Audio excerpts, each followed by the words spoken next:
Bismillahirrahmanirrahim. Elhamdülillahi Rabbil alemin. Ve eşhedü en la ilahe illallah vahdehu la şerike leh. Ve eşhedü enne Muhammeden abduhu ve rasuluh. Sallallahu ala nebiyyina Muhammedin ve ala alihi ve sahbihi ecmaîn. Əmmə bəd. Hər birinizi xoş gördük əziz qardaşlar. Allahdan istəyirəm ki, Allah-u Teala bu məclisimizi xeyirli, bərəkətli etsin və həqiqi zikr məclislərindən etsin. Təbii ki, hər birimiz bu həyatda imtahan dünyasındayıq və hər birimizin əvvəli olduğu kimi sonluğu da var. Və hər bir Adəm övladı da ölümü dadacaqdır. Yəni, bu danılmaz bir faktdır. Bu elə bir faktdır ki, onu həm inananlar, həm də inanmayanlar təsdiq edir. Və bu da ölümdür. Və mövzumuz da məhz bunun ətrafında olacaq ki, yaşadığımız dünyada biz sonluğumuzu necə gözəlləşdirə bilərik? Necə gözəl sonluqla bu dünyadan közə bilərik? Çünki Allah Rəsulü sallallahu aleyhi ve sellem buyurur ki, İnnəməl əməl bil-xavatim. Həqiqətən əməllər sonluğa görədir.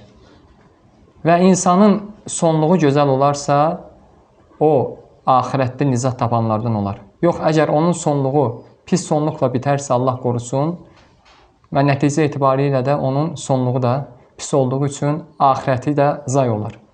Və buna görə də hər bir kəs, hər bir müsəlman çalışmalıdır ki, bu dünyada, bu yaşadığı həyatda kamil bir Allah-u Teala'nın ona buyurduğu şəkildə bir həyat sürsün ki, hətta onun sonluğu da gözəl sonluqla bitsin.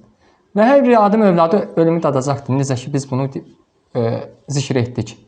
Və bu barədə də Uca Allah Quran-ı Kərimdə bir çox yerdə buyurur ki, ölümün, yəni hər bir Adəm övladının ölümü dadması barəsində Kullu nəfsin zəiqatul məvt. Hər bir Adəm övladı ölümü dadacaqdır.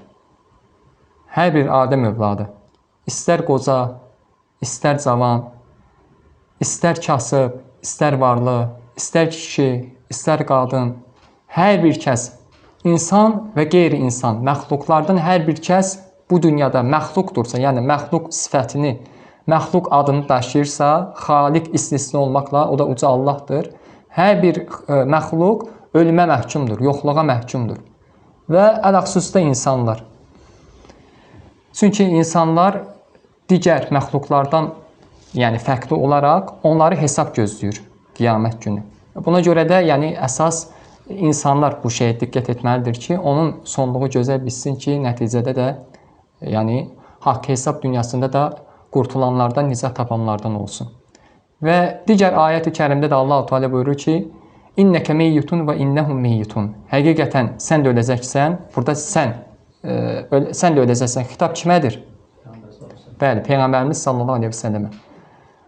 Və innəhum meyyitun. Və onlar da öləcəkdir.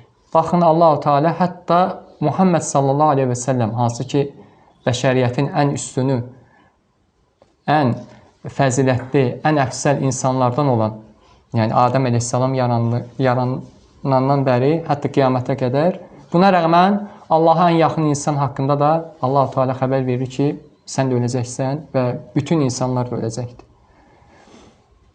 Və buna görə də hər bir kəs, yəni əsas sonluğunu düşünməlidir və insanın gözəl sonluqla ölməsi üçün də səbəblər vardır. Səbəblər vardır. İnşallah biz onlarda bəzilərini zikr eləyəcəyik. Təbii ki, bu səbəblər çoxdur və ən əsas səbəblərdən biri də insanın tövhid əqidəsində olmasıdır. Yəni, tövhid əqidəsi dedikdə Allah-u Teala'nın əmrlərini yerinə yetirib, qadağalarından çəkinmək və bunun da başında Allaha ibadət edib, ona ibadətində heç bir şeyə şərik qoşmamaq. Və tövhid də budur. Allaha ibadət etmək və ibadətində heç bir şey ona ortaq şərik qoşmamaq. Çünki bu tövhid əqidəsi elə bir şeydir ki, insan tövhidi yerinə yetirməklə İslam dairəsində qalır. Və tövhiddən də Allah qorusun, onu pozan şeyləri də etməklə şirk və sair küfür İslam dairəsindən çıxır. Və insanın da ən başda nizat tapması üçün tövhid əqidəsini özündə ehtiva etməlidir və onu təhqiq etməlidir. Yəni, təhqiq dedikdə həyata keçirməlidir. Yəni, tövhidi öyrənməlidir və onu gərəkdirən şeyləri əməl etməlidir və tövhidi pozan və yaxud da ki, onu naqisləşdirən şeylərdən uzaq olmalıdır ki, hətta tövhidi onun salamat qalsın. Və bu mövzu böyükdür. Sadəcə olaraq, müxtəsər olaraq bəzilərini zikr edəcək. Və ikinci səbəb də Peyğəmbərimiz sallallahu aleyhi və səlləmin sünnəsinə müvafiq olmaq. Və bu da tövhiddən sonra gəlir. Çünki tövhid onun əksi şirk və küfürdür. Dedik ki, onu tərk edən, tövhidi tərk edən və yaxud da ki, onu pozan şey, əməl edən kəs İslam dairəsindən çıxır. Artıq onun İslamla əlaqəsi qopur. Lakin Peyğəmbərimiz sallallahu aleyhi və səlləmin sünnəsinə əməl etmək isə onun əksi bidətdir.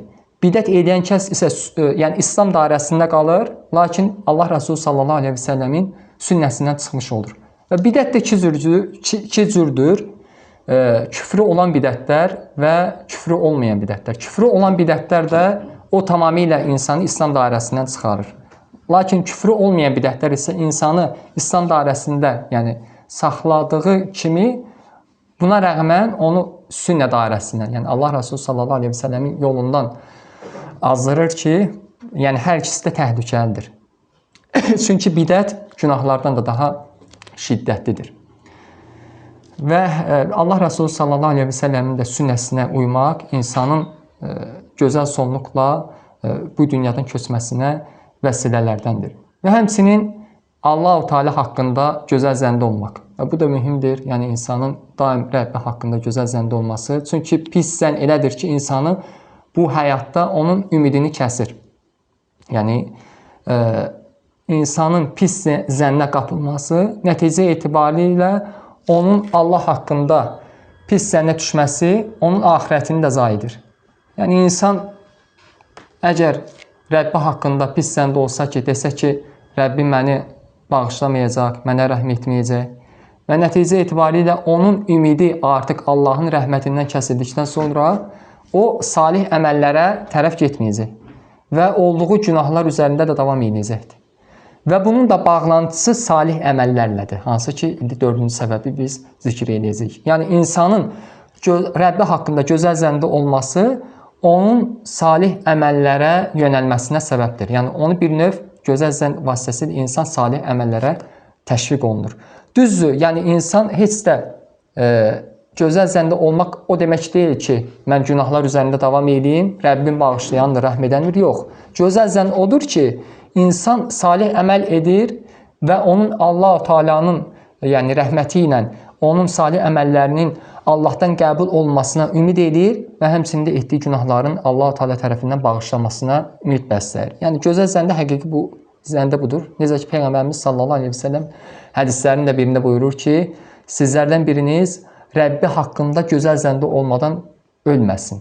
Hər birimiz yəni gözəl zəndə olmalıyıq Rəbbimiz haqqında ki, Rəbbimiz bağışlayandır, mərhəmətlidir. Bizim nə qədər günahlarımız çox olsa belə kəmiyyətindən və keyfiyyətindən asılı olmayaraq, hətta Allah-u Teala şirki belə bağışlayır. Əgər o şəxs tövbə edərsə, yəni Rəbbinə qayıdarsa, etdiyin zülmlərdən, günahlardan heç biri fərqi yoxdur. Madam ki, sən Rəbbin haqqında gözəl zəndə oldun, Rəbbinə tərəf addım atdın, Allah-u Teala'ya tövbə etdin, Rəbbinə qayıtdın və mütləq şəkildə Allah-u Teala sənin bu dəvətini qəbul edər və ona tərəf gəlməyini qəbul edib sənin tövbəni qəbul edər və sənin bütün tövbə etdikdən əvvəlki günahlarını da sənə bağışlayar.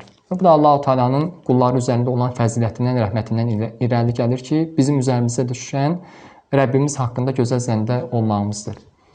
Və dedik ki, bu gözəl zəndə salih əməllərə yönəlilir və həqiqətən də salih əməllər də insanın gözəl sonluqla bu dünyadan köçməsinə səbəbdir.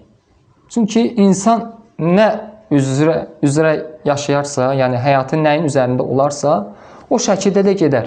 Əgər sən yəni həyatın boyu salih əməllərlə, ibadətlə, itaətlə və Allahın əmr elədiyi şəkildə həyatını sürsən, mütləqdir ki, bu şəkildə də sən bu dünyadan köçəcəksən. Yəni bu Allah-u Teala'nın ilahi bir ədalət prinsipi var. Yəni Allahın ədalətindəndir ki, yəni qulu səmimi olarsa, bu həyatda Allahın əmrlərini yerinə yetirib, qadağalarından çəkinərsə və ixlaslı olarsa, Allahla sadiq olarsa, mütləq şəkildə Allah-u Teala da ona gözəl sonluq bəxş eləyər. Yox, əgər ola bilsin ki, Allah qorusun, salih əməllərlə, zahirdə salih əməllərlə məşğul olsun, lakin sadiq olmasın. Yəni, biz heç birimiz bilmirik qəlblərdə gizlənəni. Onun daxilini Allah bilir. Biz isə bilmirik. Biz insanlara zahirinə görə hökm veririk, zahirinə görə müamilə edirik.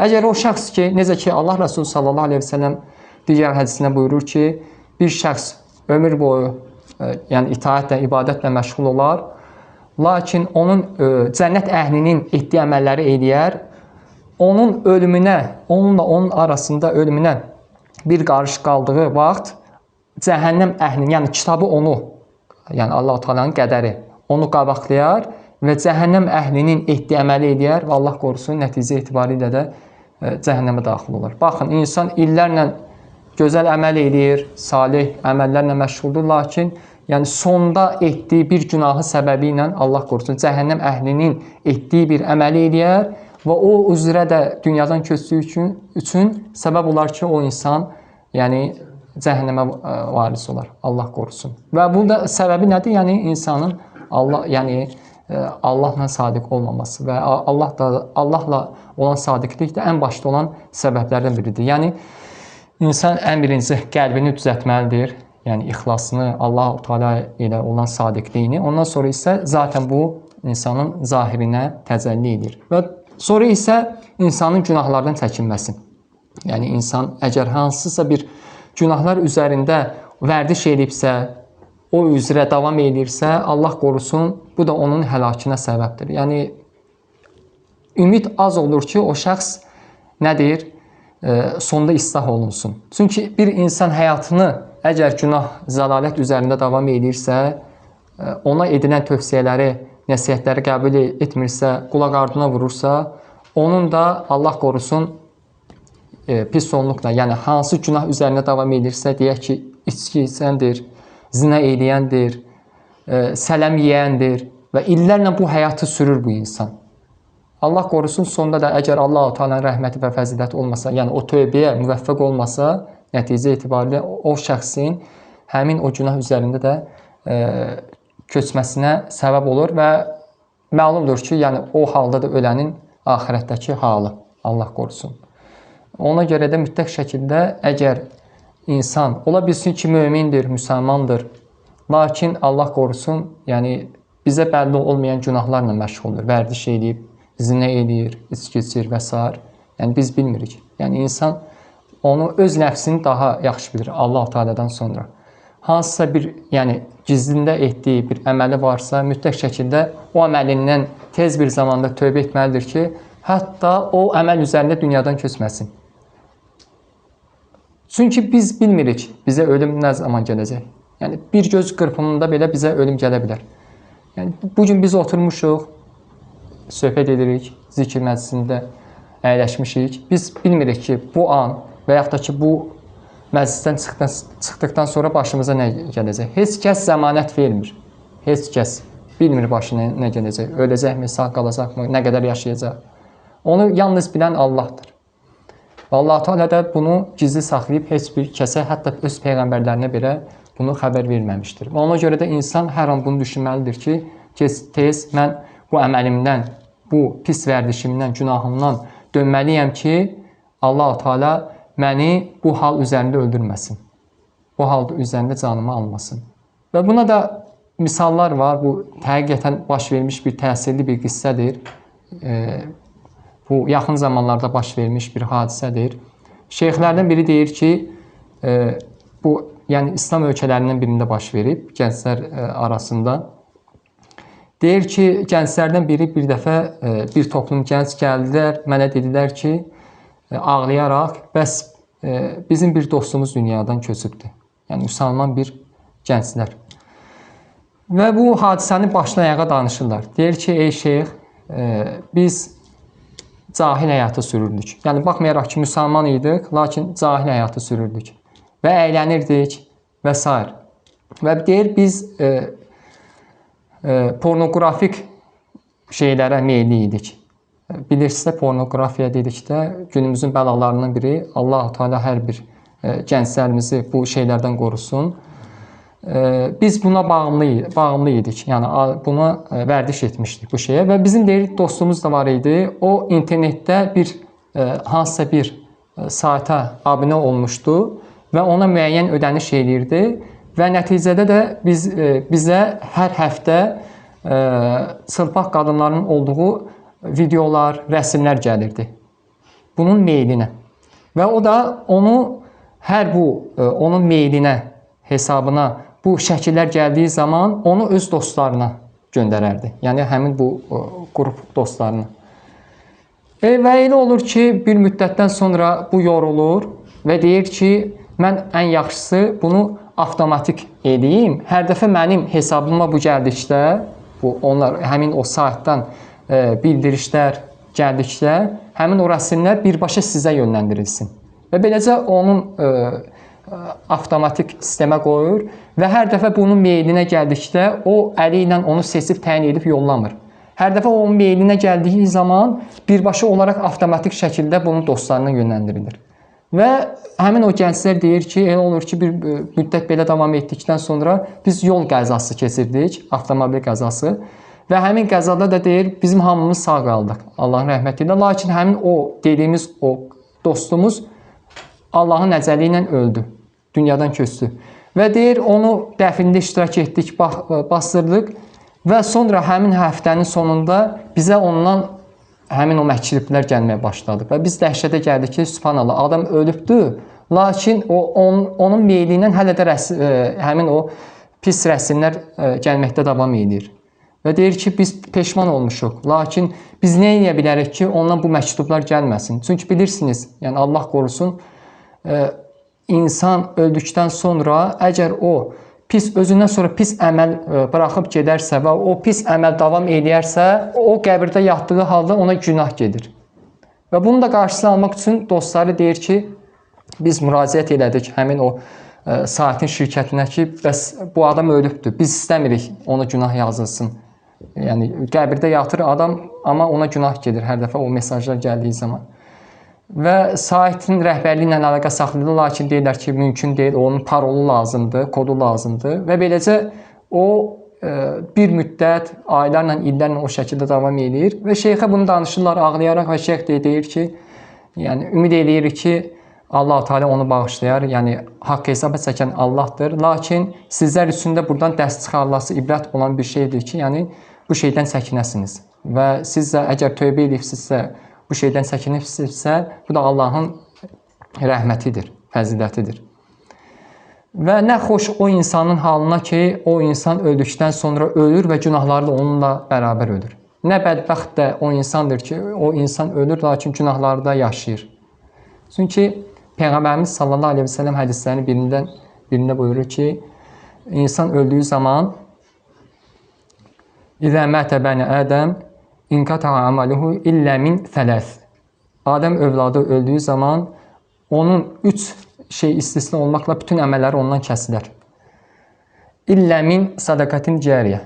Yalnız axar sədəqədən başqa, yəni birinci. İnsan ölüb, lakin özündən sonra axar sədəqə qoyub. Yol tikib, məktəb inşa edib, ağac əkib. Hansı ki, insanlar onun bu əməlindən faydalanırlarsa, ona axar sədəqədir. Hətta ölüb getsə belə. Yəni, sayğacı yazır, belə desək. İkinci,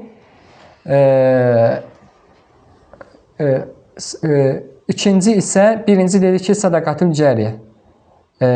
İkincisi isə salih övlad. Vələdun salihun yəd'u ləhu. Salih övlad hansı ki, onun üçün dua edir. Yəni, ölüb gedib, lakin özündən sonra salih övlad qoyubdur. Hər dəfə salih övladı onun üçün dua etdiyi zaman Allah-u Teala onun savab tərəzisini yazır. Və üçüncüsü isə nədir? İlmun nəfiun, faydalı elm, o elm ki, insanlar onunla faydalanırlar. Özündən sonra dərs buraxıb, kitab yazıb və s. Və insanlar hər dəfə o faydalı elmdən faydalandığı zaman həmin o şəxsə nədir? Qəbirdə yatan şəxsə savab gedir. Və buna görə də bunun əksi də əks. Əgər salih əməl necə ki qəbirdə, yəni insana yazılırsa, eyni zamanda da etdiyi, özündən sonra qoyub getdiyi pis bir əməl, bidət olsun və s. ona yazılır. Allah qorusun. Ta ki o əməl kəsinincəyə qədər və yaxud da ki davam edirsə, nədir qiyamətə qədər Allah qorusun, ona həmin o günahdan pay vardır. Necə ki digər hədisdə də Peyğəmbərimiz sallallahu əleyhi və səlləm buyurur ki: "Mən dəllə alə xeyr kəfəilihi." Kim xeyir bir əmələ vəsilə olarsa, yönləndirərsə, irşad edərsə, o əməli etmiş kimi sayılır. Yəni hər dəfə həmin şəxs o əməli etdiyi zaman sənin xəbərin yoxdur. Ola bilsin ki, sən yatağında yatırsan və s. Həmin o səbəb olduğun şəxs xeyir əmələ, o xeyir əməli etdiyi müddətcə sənin üçün savab yazılır. Və hətta ölüb getsən belə, qəbrində olsan belə. Və əksi də əks. Sən bir şəxsi zəlalətə, günaha, bidətə yönləndirmisənsə və sənin səbəbinlə o bu şeyə düşübsə, o hər dəfə o əməli, pis əməli etdiyi müddətcə sənin üçün nədir? Günah vardır, hətta sən qəbrində olsan belə. Və buna görə də dedik ki, digər səbəblərdən, yəni sabit qalmağın və insanın sonluğunun gözəl olması üçün günahlardan uzaq durmaq lazımdır. Və səbəblər çoxdur, əziz qardaşlar, əziz müsəlmanlar, və sonda isə digər mühüm səbəblərdən biri də Allahdan sabitçilik istəmək. Daima Allaha yalvarmaq ki, ya Rəbbim, məni öz dinin üzərində sabit et. Məni haqq yolundan azdırma. Və gündəlik olaraq, mütləq şəkildə gündəlik olaraq hər bir müsəlman bu duanı etməlidir. Necə ki, Allah Rəsulü sallallahu aleyhi və səlləm bu duanı çox eləyərdir. Və zövcələri Allah Rəsulü sallallahu aleyhi və səlləmdən rivayət edir ki, Peyğəmbərimiz sallallahu aleyhi və səlləmin ən çox etdiyi dualardan biri də Allahumma ya muqallibəl qulub, səbbit qalbə alə dinik. Ey qəlbləri çevirən Allahım, qəlbimi dinin üzərində sabit et.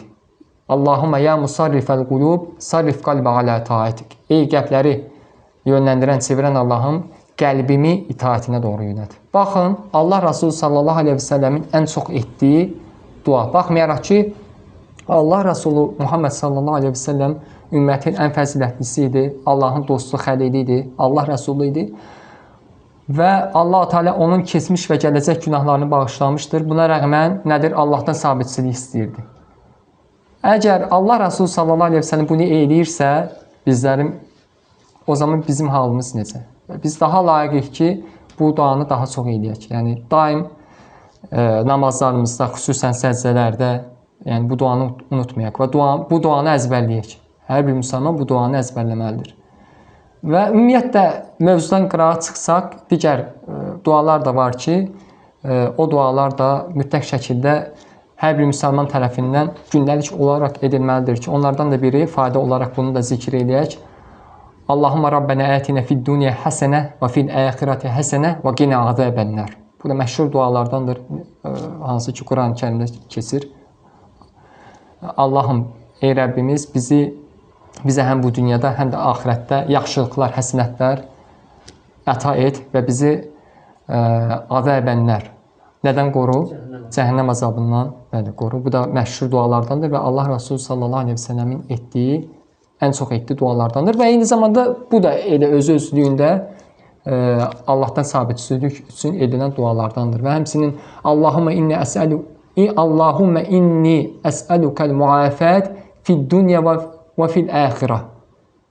Allahım, səndən həm bu dünyada, həm də axirətdə afiyət, yəni salamatçılıq istəyirəm. Görün, nə möhtəşəm duadır. Həm bu dünyada, həm də axirətdə Allahdan afiyət istəyirsən, salamatçılıq istəyirsən. Yəni, bütün fitnələrdən, günahlardan, zəlalətlərdən, bidətlərdən, şirkdən, nifaqdan və hər bir şeydən Allahdan salamatçılıq istəyirsən ki, ya Rabbi, məni bu dünyada salamat et və eyni zamanda da harada?